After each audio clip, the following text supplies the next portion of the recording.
Hello, gamers! Welcome to the third episode of the Fallout 2D20 101 course. By the time this video series is done, you'll know how to both run a game as an overseer and play a game as a wastelander. In this video, we're going to be talking about movement and distance in the Fallout 2D20 role-playing game. I'm going to show you the rules as written in the rulebook, and I'm also going to be showing you some alternate ways to do movement and distance if you're using a map with squares or hexes. Here are the materials and tools I'll be referencing throughout the video: the Fallout Core Rulebook for Modifius Entertainment, the folks who created this RPG, and the Foundry Virtual Tabletop, or VTT for short. With all that out of the way, let's go ahead and get started. On the right side of the screen, I've got the Fallout Core Rulebook PDF, which is the same as the hardback book that you can purchase in stores or through the Modifius website. And on the left side of the screen, I've got my Foundry Virtual Tabletop. It's important to note that you are not required to use any maps or battle maps to play the Fallout 2D20 role-playing game. Everything in the game is set up to be verbally described in what is commonly referred to as theater of the mind. However, to illustrate the concepts that the game describes, I'm going to be using maps and my virtual tabletop. Our first stop is going to be page 2828 in the core rulebook. Here you can find the official explanation of range. It's broken down into 4 different categories: close, medium, long, and extreme. Ranges are primarily used in 2 different instances in the Fallout game. The first is movement, basically how far can your character move during a single turn, and the second is range as it applies to combat. Basically, how far can I shoot or throw an object? We'll discuss movement first, and then continue on with range later on in this video. In order to discuss movement better, we need to go to page 2525. It describes the types of actions you can take in a single turn in combat. It's split into 2 types of actions: minor and major. Now, we'll go ahead and handle combat in a future video, but for now, just know that when the book lists bullet points for what you can do, it means that you can do any one of these things by default. And through the use of action points, see the previous video, Rolling Dice, you can do up to 2 things listed in these bullet points. Within a basic default combat turn, however, you get 1 minor and 1 major action. So, as a minor action, you can essentially move to anywhere within an adjacent zone called medium range.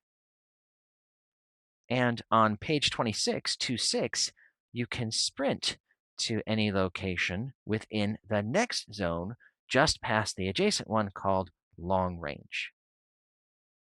But you may have noticed that nothing concrete has been defined for the word zone. Is it an inch, a meter, a mile? What about the balcony and the ground floor? A better explanation of a zone begins on page 3636. There are several examples of a zone here, and the explanation continues on to the next page, page 3737, where they apply zones to combat distances. Now, even with these pages to help us out, the concept of a zone in the game is very loosely defined, and it's actually done that way on purpose. And because of that, I'll be using my virtual tabletop to illustrate. So here I have a map I've created for the Orange Colored Sky adventure from Modifius. A good chunk of the adventure takes place at an overcrowded urban hospital in the wasteland. The hospital has a ground level, a basement, and an upper roof level. In addition, there's a gated area out back and a makeshift barricade of ruined automobiles out front. Let's take a look at how zones may work in a setting like this one. So here we are in the lobby of the hospital. My sample character that I made in a previous video is right here, and behind the counter is a non-player character, maybe a nurse. And out front, I'll say that there is a small band of raiders who are up to no good. They've come looking for some medicine. They're expecting the price to be free, and aren't willing to take no for an answer. One of the first things that the core rulebook mentions is that zones are not fixed in size. It also goes on to mention that the overseer has a lot of discretion in determining what is and is not a zone.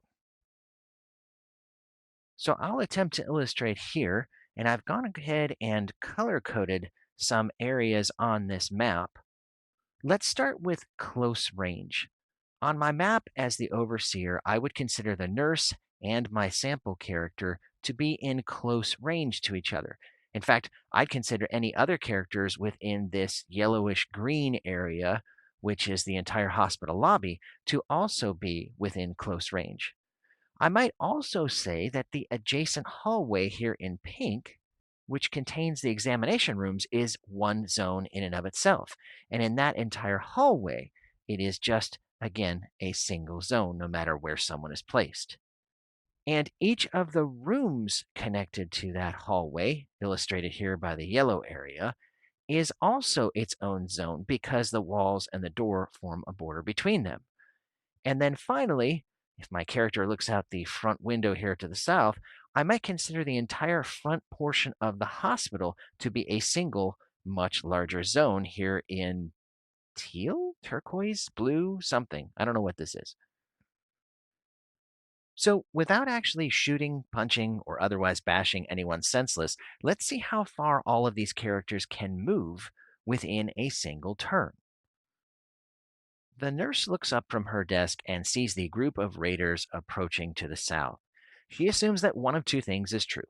Either the raiders are in need of medical assistance, in which case she needs to fetch a doctor, or the raiders are up to no good, in which case she needs to warn a doctor. Regardless, she's going to leave her station and go down the hall and into one of the rooms. When the nurse moves into the hallway, she's taking her minor move action. She can move anywhere within the medium range hallway, and she would still have a single major action available to use this combat turn. Again, we can illustrate the zone here. She's moved from the greenish zone to the pink zone. Now, let's reset her to her original position behind the desk.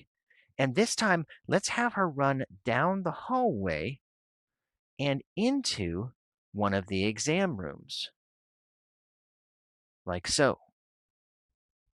For this, she'll need to perform a major sprint action, where she moves into the hallway, which is the adjacent medium range in pink, and then into the room, which is an additional zone past the pink zone in yellow here. So this is long range from where she was standing. The green area would be close, the pink area would be medium, and the yellow area would be long from her original position. Now, if she did this, she would still have a single minor action available to use this combat turn, because remember, you get a minor action and a major action every turn. Now, our own character has been living in the wasteland long enough to know that any group of raiders numbering more than one is up to no good. So he's going to prepare to shoot them by taking his minor move action to get behind the desk for some cover. At this point, he would still have a major action available to use this combat turn. Note that our own character did not leave the current zone, this greenish zone he was in, and yet it still counted for a move action. This is explained on page 25 in the move bullet point where it says that you can move up to one zone away. So whether your character is moving in the same zone or moving in an adjacent zone, it still costs that minor move action. One of the raiders out front sees that there's a commotion going on inside the hospital and pretty much figures out what's going on. He runs headlong into the hospital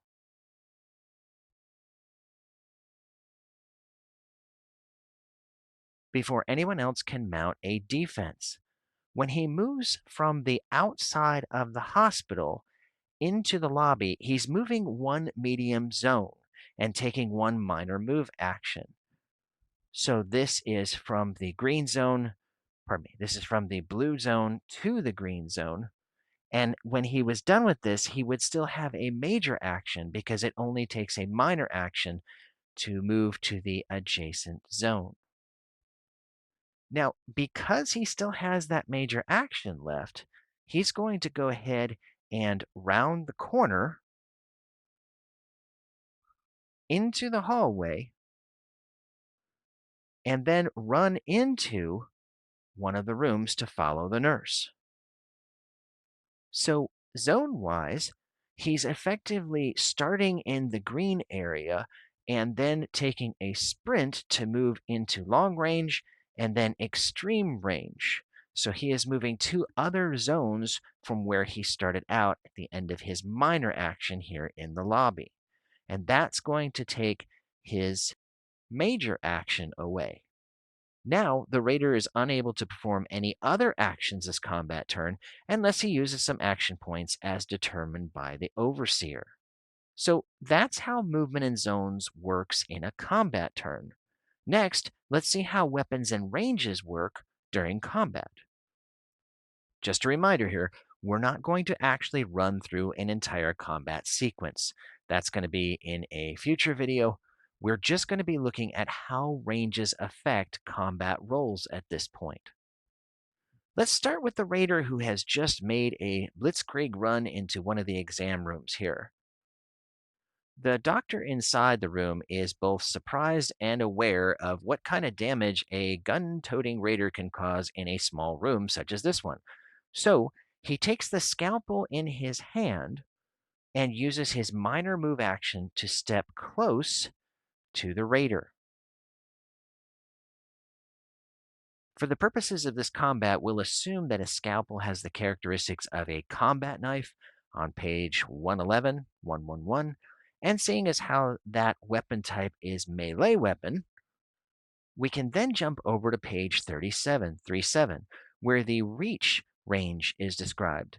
Basically, when you're making melee weapon attacks, you need to be adjacent to or within arm's length of a target. So the doctor has used his minor move action to get close to the raider, and then he'll use a major attack action next. The number of successes that the doctor will need to roll to hit the raider is determined by the raider's defense, which is over here on page 386, 386. Listed down at the lower right, they have a defense of 1. So the doctor would need to roll 1 success to hit the raider with the scalpel. Now, as an alternate scenario, just to see the difference, let's back the doctor up a bit and say that they're going to throw the scalpel instead of directly attacking the raider up close. In this case, the overseer may choose to allow us to count the scalpel as a throwing knife. And this is located on page 119, 119. If we look at the qualities column in this table, we can see that thrown has the letter C or Charlie next to it. In this case, that means there is no penalty for throwing a knife in the close range. So in this case, the doctor could use their major attack action to throw the knife at the raider and still have a minor action to use this turn. And it would still only require 1 success to hit the raider with the thrown scalpel because both the doctor and the raider are in close range in the single room here indicated in the yellow zone. Let's take a minute to see what happens when a weapon is not in range. Let's go back over here to the lobby.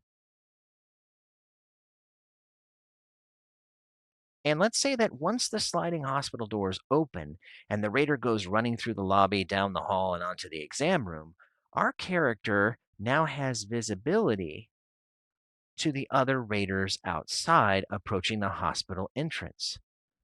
He uses his minor action to draw item and grab his 10mm pistol. Then he uses his major action to attack the closest raider just outside of the hospital doors. As per page 95, our 10 millimeter pistol has a range of close indicated by C, Charlie here. However, the radar that he's shooting at is outside of the hospital in an adjacent zone. In other words, we're in the green, they're in the blue. And that places the target in medium range. So instead of just one success, we need to roll two successes to hit the radar. And this is what the table on page 28 is describing in the lower right hand corner. Our character has a weapon range on the top of the chart as close, but our range to the target is medium or in an adjacent or different colored zone. And that lines up with the +1 in the chart, which means that it would be the normal success of 1 plus an additional 1 due to the longer distance, for a total roll of 2 successes on our 20-sided dice. Basically, what this chart is telling you is that you need one extra rolled success on the dice for each individual range that is different than what your weapon supports by default. So you can take a shot at any range with any gun in the Fallout 2D20 role playing game, but it's going to be more difficult to hit at ranges that are not designed for that gun. Let's return to our doctor in the exam room. Let's suppose that instead of having a scalpel or knife in his hand, he reaches for a hunting rifle that's in the corner. He uses his minor action to grab the gun, and he uses his major action to fire it at the raider. Back on page 95, we can see that a hunting rifle has a range of M or medium. However, the raider is standing only a few feet away. So the conditions for our doctor are exactly reversed from what they were for our character back here in the lobby firing at a long distance. The gun that the doctor has is designed for a certain range like medium, but the target is standing closer than that range. In this case, it would be one success to hit the raider based on their defense, and one more success to use a medium ranged weapon at close range, for a total of two successes needed to hit the raider. Now let's go ahead and take it even a step further. Let's suppose that the doctor already had the rifle in hand when the raider came running into the exam room because the nurse had already warned him. He's at the ready when the raider comes running in the room, and now they're standing face to face. The doctor uses his major action to fire the rifle, but this time he needs three successes to hit the raider. Here's why. On page 28, there's a caption on the left side that talks about ranged attacks within reach. Basically, if you're standing face to face or within arm's reach of someone else and you're using a ranged weapon, you need to add an additional two successes to whatever other success you might otherwise need on your rolls to hit.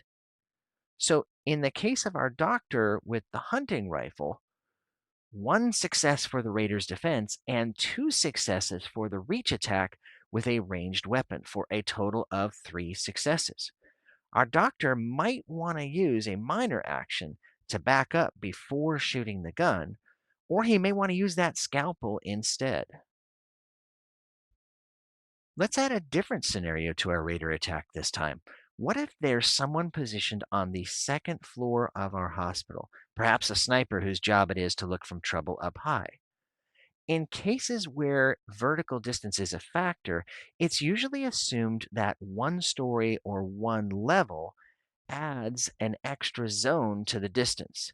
So even though our sniper is almost directly atop these raiders, he's really not in close range because there's about 10, 12, 15 feet above the ground level. He's where he's at. And so that makes these raiders a zone away from our sniper, represented here by the pink area and the yellow area.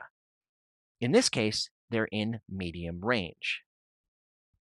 But if he's equipped with, say, a missile launcher, as seen on page 106, then the range for that weapon is L or long. Since he's only within medium range to the raiders, he would need two successes, one for their defense and one for the difficulty of firing a long range weapon at medium distance. So that's how ranges and distances and movement work in combat when using zones. Now, for this next part of the video, I'm going to deviate from what the core rulebook says for just a couple of minutes and show you some alternate ways to calculate ranges and distances and movement using a battle map with squares and or hexes. So here on my virtual tabletop, I've installed some modules which make measuring distances much more consistent than using zones. First off, I'm using a module that measures out the squares a character moves using green for close range and yellow, or I guess that's maybe red, yellow, orange, for distances with medium value, and so on and so forth. If I keep going, it will turn red for long value, and so on and so forth.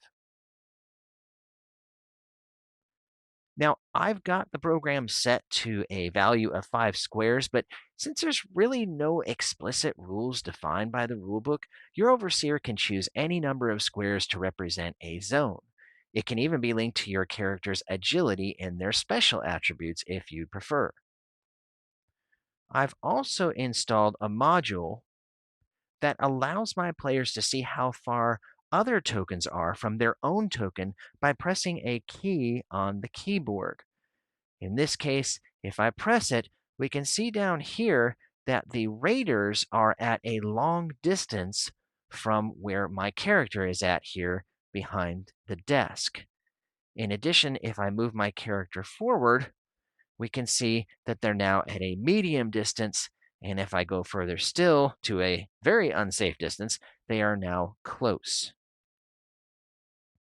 So, based on the 5 squares rule that I have artificially created on my battle map, we can see that my character behind the front desk is actually in long range to hit the raiders outside the door to the hospital with his 10mm pistol.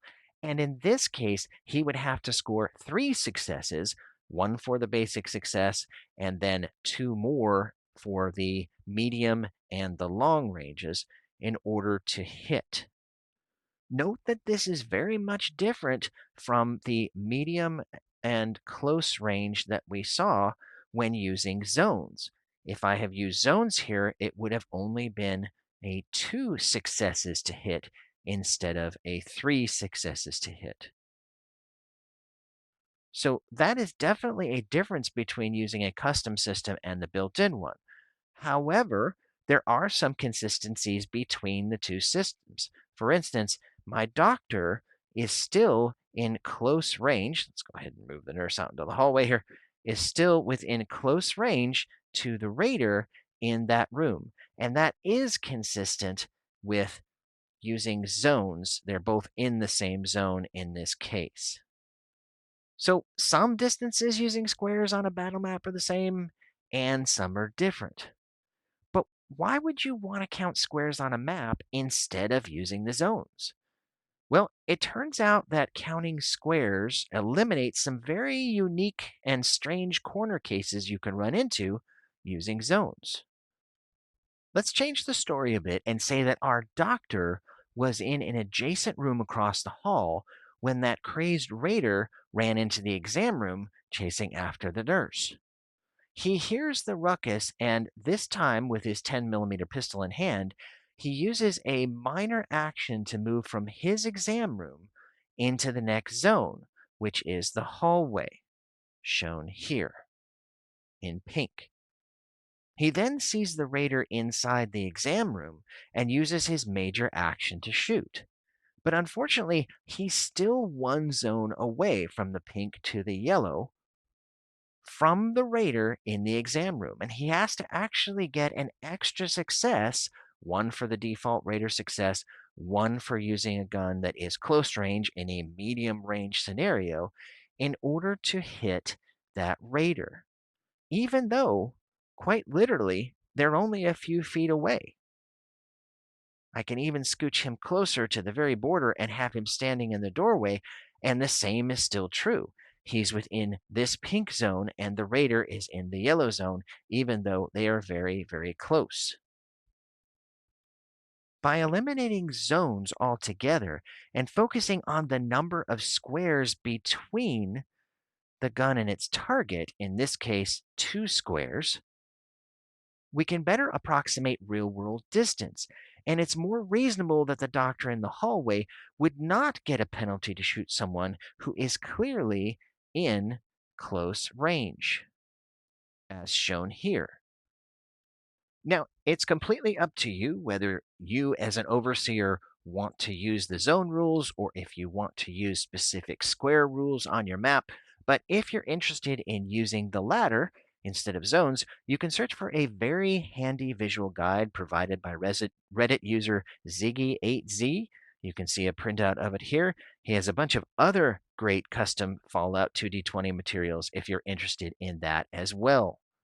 And if you happen to be running your Fallout game using the Foundry VTT, here are the names and authors of the modules I've used in this video and the ones that I also use in my own games. Congratulations! You know everything about movement, distances, and zones in the Fallout 2D20 role playing game. Thanks for watching, and I hope you had a hell of a good time.